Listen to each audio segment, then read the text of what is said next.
lipat segitiga sama, kemudian satu panjang satu pendek.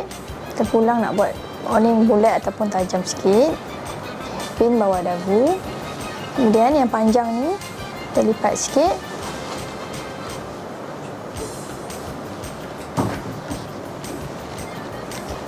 Pinkan dekat sebelah kiri. Kemudian yang pendek ni kita guna aksesoris sikit. Masukkan kat sini.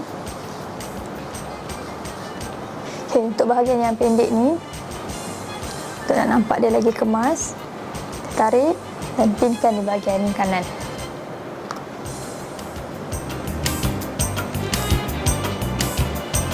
Dah siap.